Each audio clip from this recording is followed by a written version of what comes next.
Meizhou, Guangdong in wartime state for disaster relief. 15 villages in Fujian lose contact. Explosive investigation. CCP nurtures Myanmar's for major families. Hohhot murder. 5 dead. Village officials' family wiped out. Suspect fleeing. International survey. Human rights conditions in China deteriorate. Hong Kong continues to worsen. It's all covered in today's China Truths. Meizhou, Guangdong in wartime state for disaster relief. 15 villages in Fujian lose contact. According to reports from CCTV News and Zhupai News, among other mainland media outlets, the Meizhou city government in Guangdong announced on June 19 that recent heavy rainfall and extremely severe rains in certain areas have triggered a wartime state. Over 11,800 disaster management personnel from 42 units across 8 counties in Meizhou are now mobilized. More than 9,000 people have been deployed for rescue operations. In Pingyuan County's Sisui town, the 24-hour rainfall on one day reached 369.3 millimeters. A resident from Jintian village in Sisui town recounted that heavy rainfall began on June 16 around 4 p.m. and during dinner, the mountain suddenly collapsed, which was frightening. The collapse disrupted water, electricity, and communications. Several river-adjacent villas at his tourist lodge were submerged. He described the severe damage in the village, noting that houses were leveled, corners of walls were gone, leaving only stones and flat ground, erasing any trace of the original structures.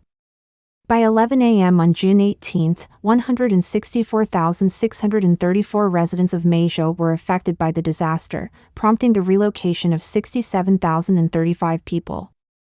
The city also reported 1,436 collapsed buildings, including 1,451 severely damaged structures.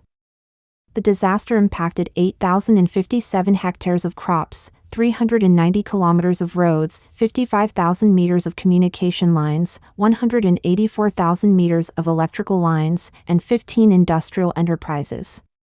Numerous incidents of flash floods and landslides were reported in Meizhou by June 17, resulting in 5 deaths, 15 people missing, and 13 trapped. There were rumors that the Meizhou reservoir released water at night without notifying villagers, leading to further casualties. It's important to mention that there is widespread skepticism about the official data due to the CCP's history of concealing the truth about disasters. 5 villages in Fujian cut off, 8 bridges destroyed. From June 9 to 18, continuous heavy rain in Fujian affected many areas, especially Shanghang County experienced various geological disasters like floods and mudslides, with Shiko Town being the hardest hit, losing 8 bridges and still having 15 villages without restored communication by the evening of June 19. Wupian County in Fujian also faced severe flooding, with trapped residents turning to social media for rescue. The county suffered widespread damage, with multiple townships experiencing landslides, leading to at least 4 deaths and 2 people missing. A viral video showed flood prevention workers in Nanping, Fujian, alerting villagers with drums and gongs that the flood is coming, urging immediate evacuation. During the flood peak at 2 a.m., Hudian village experienced the highest water levels since 1998.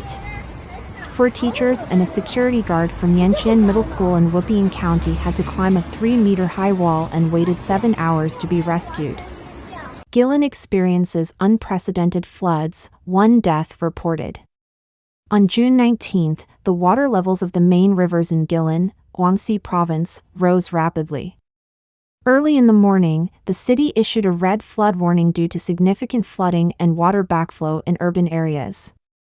By 5 p.m. that day, the water level at the Guilin station reached 148.55 meters, exceeding the major flood level of the Lijiang River in 1998, which was 148.4 meters, by 2.55 meters, making it the highest flood recorded since 1998.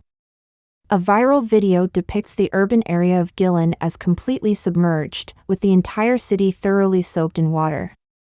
Currently, it has been reported that a 20-year-old female sales clerk tragically died in a pharmacy in the Xiaofeng district of Guilin due to the store being flooded. The total number of deaths and the full impact on the public from this disaster remain unknown. Some Chinese people commented that the floods of '88 were nothing like this. We are finished. The shops are almost entirely underwater.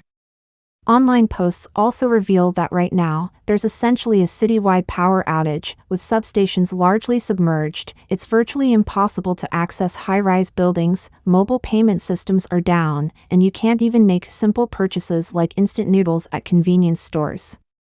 If the water doesn't recede by today, many will face starvation tomorrow. The devastating impact of the floods has prompted the public to speculate that it may largely be due to the authorities' decision to release water from dams. One resident of a Guilin town stated that the whole urban area is essentially flooded. The city has several reservoirs, 2 of which are quite large and were opened a few days ago and then again yesterday. This year's rainfall is significantly heavier than in previous years. Commentator Li Lini noted that actually, no matter how intense the rain is, the chance of it directly causing drowning is very low. It was specifically the release of water from reservoirs that led to the severe flooding, which resulted in numerous deaths, many being swept away or missing. This includes the recent situation in Meizhou, Guangdong, where, it is said, notifications about the release of dam water were given only a half hour beforehand, leaving no possibility for the public to evacuate safely. Additionally, the lobby of Guilin railway station was inundated on the same day, and the Nangshan Hospital in Guilin was encircled by floodwaters, with 1,986 patients present at the time. At 7 a.m. on June 19, flood warnings were exceeded at 48 stations across 39 rivers in Guangxi.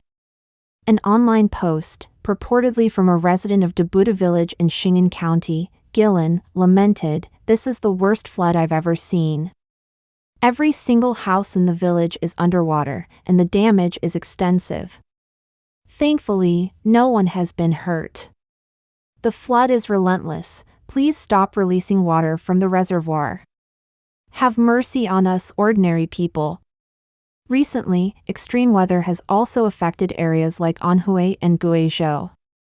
On June 20, the Central Meteorological Observatory continued to issue a blue rainstorm warning, predicting heavy to torrential rain from 2 p.m. on June 20 to 2 p.m. on June 21 across various regions including Chongqing, Guizhou, Hubei, Hunan, and Anhui, accompanied by localized thunderstorms and strong winds. Explosive investigation, CCP nurtures Myanmar's for major families. In the past 3 years, numerous reports from northern Myanmar have consistently surfaced on the internet and in official Chinese media. These reports range from the unmasking of pig butchering scams to the murky dealings in organ trading at the KK Park, attacks by the Myanmar Alliance Army on government forces, and the repatriation of large numbers of scammers to China. It's a shocking and confusing situation. What's really happening there? On Wednesday, June 19, the Washington Post dropped a bombshell report revealing that the 4 major criminal families in Myanmar, supposedly targeted by a high-profile crackdown from Chinese Communist authorities last year, had actually been under the protection of both Chinese officials and the Myanmar military junta. The report begins with Wei Qingtao, a descendant of the Wei family, who were involved in human trafficking, slavery, money laundering, and global telecom fraud. It describes his fall from a luxurious lifestyle to disgrace. Just a year ago, he lived extravagantly, driving luxury cars like Bentleys and Lamborghinis, smoking rare cigars, and occasionally flying in private jets. At 27, Wei was known to throw money around at nightclub parties in the Kokong region. However, by November 2023, Wei's grand lifestyle ended abruptly when he was detained in China, reading his confession under duress. Weeks later, his uncle was handcuffed and escorted by numerous police onto a plane bound for China. The capture of these families' senior members was widely covered by Chinese state media, with the People's Daily warning that no matter how influential one becomes, they cannot evade harsh legal punishments. Yet, the full story extends deeper. The Washington Post investigation, corroborated by statements from United Nations officials, Chinese court records, and analysts, found that the Kokong criminal network was chiefly orchestrated by the Wei, Bai, and Liu families. These families had maintained close ties with Chinese officials, particularly those from the neighboring Yunnan province, and enjoyed support from both Beijing and the Myanmar military government. The CCP has scrubbed some evidence of this deep collaboration from the internet, but the Washington Post has archived and verified some of it. Official statements, press releases, and photos from Kokong, Myanmar, and Chinese government websites reveal their collaboration on several billion-dollar economic projects. The Post interviewed over 20 people familiar with the region, revealing the operation of more than 300 scam centers there. The UN and Interpol estimate that tens of thousands have been trafficked into these centers, where they engage in fraud that generates up to $3 trillion. Victims, primarily Chinese nationals or people of Chinese descent, are traded and sold. Those who fail to meet financial targets or attempt to flee are subjected to beatings, torture, or worse. Further investigation by the Washington Post into Chinese court records over the past decade revealed over 1,100 criminal cases connected to Kokong, some involving these influential families. However, legal actions have typically targeted lower-ranking members while the family leaders continue collaborating with CCP officials. For example, in May 2023, members of the Liu family were honored guests at the China-Myanmar Border Trade Expo in Myanmar's capital. Their company shared a booth with major firms like Huawei and China Telecom. High-ranking CCP officials, including the Chinese ambassador to Myanmar and the mayor of Linsong City from Yunnan, were also present. The CCP has cultivated relationships with these families for multiple reasons, ensuring Yunnan's border security, expanding border trade and investments, and through Xi Jinping's Belt and Road Initiative, allowing these families to grow further. Additionally, the CCP aims to tighten its grip on Myanmar, making these criminal families ideal partners. Kokong has long been notorious for illicit activities, from drug production to gambling, thriving under warlord Peng Jiasheng and his Myanmar National Democratic Alliance Army. After defeating the Alliance Army in 2009, the military government installed Commander Min Aung Hlaing to maintain control. The Bai, Wei, and Liu families were then granted dominance over Kokong's economic landscape. The 2021 coup led by Min Aung Hlaing not only toppled the democratic government but also solidified the political and economic influence of these families. However, tensions between the CCP and these families have grown, driven by three main factors, according to the Washington Post and internal sources. The families and the military government grew too autonomous, leading the previously hidden Kokong Alliance Army to retaliate with suspected CCP support. The exposure of scam operations and human trafficking incited global outrage, forcing the CCP to intervene, and the CCP's efforts to deepen control over Myanmar, particularly aiming to secure a seaport on the Indian Ocean at Kyaukbu Port. Under intense pressure, the Myanmar government was forced into ceasefire talks with the Alliance Army in Kunming, leading to a 99-year lease of the port to China. The investigation also shows that while some businesses owned by these families continue to operate, most of the online scam operations controlled by the Chinese are expanding globally, reaching as far as Cambodia, Laos, Dubai, South Africa, and Georgia. Jason Tower, head of the Burma Project at the United States Institute of Peace, noted, "The Kokong families are the engine of Sino-Myanmar economic relations. Their economic influence stems not only from their illicit enterprises but also from their extensive connections with economic and political elites across China." He described the CCP's role in creating what he calls a Frankenstein they can no longer control, essentially a monster of their own making. Hohhot murder, 5 dead, village official's family wiped out, suspect fleeing. Incidents of annihilation of village cadres by the CCP in mainland China are increasingly frequent. The account oversees breaking news on the X platform disclosed that in the early morning of June 18, a significant criminal incident in Hohhot, Inner Mongolia, resulted in the deaths of 5 individuals, described as the village chief's 2 brothers and their wives, and the village chief's grandson. The village chief's granddaughter-in-law was not killed but was instead bound, and the murderer remains a fugitive. According to China News Weekly, on the same day, police in Tumbleft Banner, Hohhot City, issued a reward notice of 30,000 yuan, about $4,132 for the capture of the suspect, named Hu Wencheng, a 43-year-old male. A villager from Chisuki town noted that Hu Wencheng is a bachelor and that the 5 victims were from one family and were his neighbors. He also revealed that Hu Wencheng had a land dispute with the victim's family, as he had previously rented land to them. On the mainland Douyin platform, numerous netizens are flooding the comment section. Some state that even with a reward of 30,000 yuan, if seen, they would not speak up. A netizen from Shaanxi expressed, "No matter who it is, if they interfere with my homestead and land, I am capable of anything, I am a farmer." An Inner Mongolia netizen mentioned, "It is said here that he," refers to the suspect, "was pressured by a village tyrant. Upon discovering the reason, I hope the murderer is proven innocent, a true hero. Village tyrants are too prevalent in Inner Mongolia, including our own village." Another even said that village tyrants everywhere are trembling, and the underlying conflicts are intensifying. These incidents are not sporadic and will increasingly occur. In fact, the annihilation of CCP village cadres on the mainland is not uncommon. On May 1, 2023, in Shisha Village, Hongdao Town, Dingxiang County, Shaanxi Province, a village cadre and his family of 3 were murdered. An informed netizen reported that the suspect and the village cadre had an old grievance that led to the bloodshed.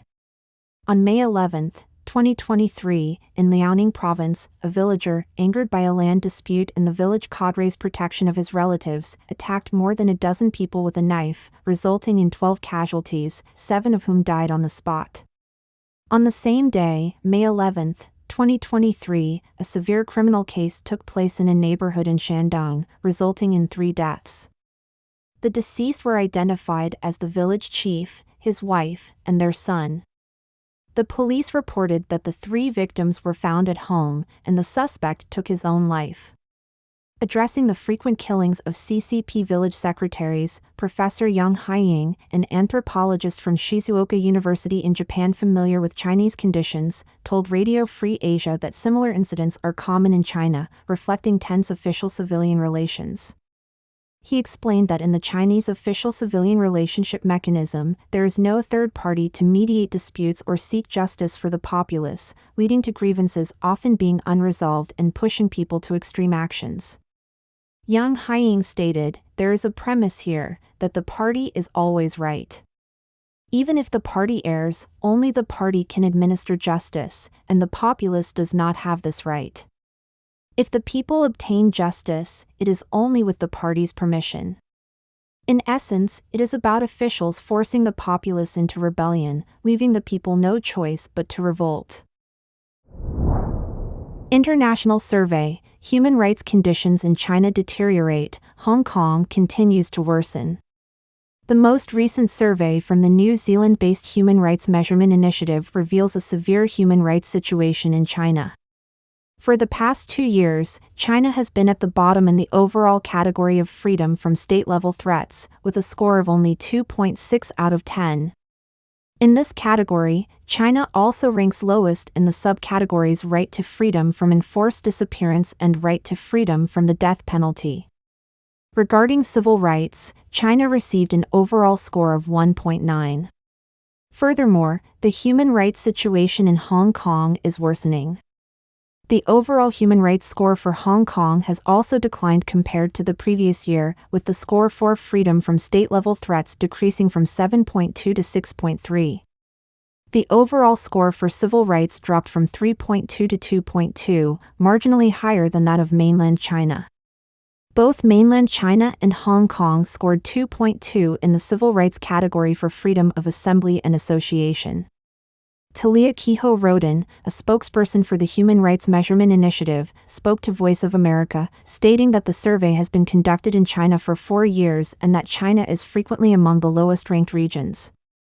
She noted that the score for China's right to freedom from the death penalty has seen a significant drop, reflecting an increase in executions and heightened awareness of these executions. Other aspects remain very stable with no signs of improvement. She added that the crackdown in Beijing has been ongoing for a long time, but the type of repression seen in Hong Kong has only emerged in the past 5 years. Over the last few years, we have observed Hong Kong's civil rights scores gradually nearing those of China. The individuals interviewed for this report included human rights workers, lawyers, and journalists covering human rights issues in the countries surveyed. Due to security concerns, the Human Rights Measurement Initiative did not reveal the number of people interviewed or their identities. Don't forget to comment in the section below to share your opinions on today's topic with us. If you find the information helpful, please share this video with a friend to watch together. This will be a great source of motivation for our team to produce more and more quality and reliable videos. And also don't forget to like and subscribe to see more interesting topics from China Truths. Thank you for tuning in.